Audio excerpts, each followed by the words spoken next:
Chapter 5 The Girl with Hazel Eyes. One day, I was sitting on the back bench working on my assignment in the classroom when a girl came. She was looking at me with her hazel eyes. I looked at her for a while as she sat next to me. She asked me for notes, and I couldn't say no. I gave them to her. She was so pretty, and she had dimples on her cheeks when she smiled. She used to talk to me for notes and assignments. I liked helping her. I thought we could become good friends. But like others, she only talked to me when she needed me. And after getting her work done, she switched her bench with the cool guy in the class. I felt so bad.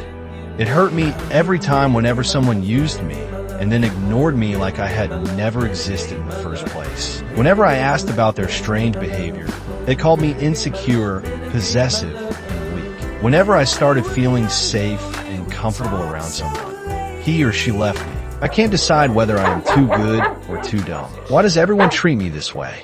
Chapter 6 The Gathering. Last vacation. At that creepy house, when I was waiting for my answers, my aunt showed up at night and asked me to sit with the whole family because she had something to tell me. She told me about those graves, that they belonged to my biological parents. They had a car crash. My father died on the spot, and my mother was injured and 7 months pregnant. She was admitted to the hospital, where she gave birth to an immature baby. After that, she died, and I was adopted by a family. This house and the graves are what belong to me. I felt my soul leave my body at that moment. My whole body started shivering, and tears ran down my cheeks. I was so shocked that I ran toward the graves and screamed out loud. The shock, the trauma I had that day was beyond my capability to suffer.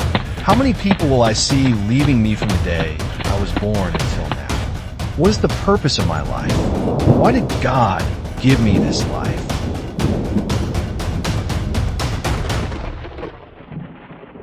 Chapter 7 Answers. I spent that night shivering and crying. No one by my side but my dead parents. Now I'm lost in my thoughts of what I did wrong. I'm taking a few extra steps. Am I really cursed or just a beast with a pure heart? All my life, I never really got what I wanted. These steps resembled a rose. Just a few petals left, just a few breaths left. Now I finally understand why I used to see a car crash in my dreams. Now I know what and why my mom hid this truth. I don't know how many secrets are left to be revealed yet. Chapter 8 Beauty. Recalling the beautiful moments of life. Is it really that bad? Or am I overthinking?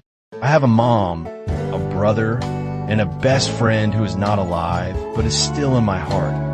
And that is beautiful. They're the beautiful gems of my life. What will happen if I die? What are they going to do when I'm not around? Who's going to make them laugh and make them a perfect cup of tea?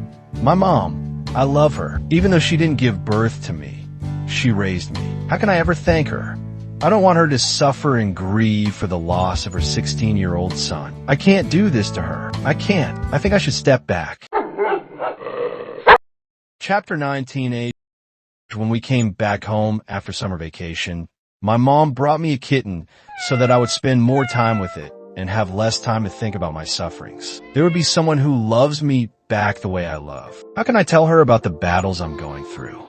I don't want her to worry about me. I don't want to see her sad. I named my kitten Denial after my best friend, who I lost in grade 5. He left me alone in this hell. Sometimes I think, when did my life become this bad?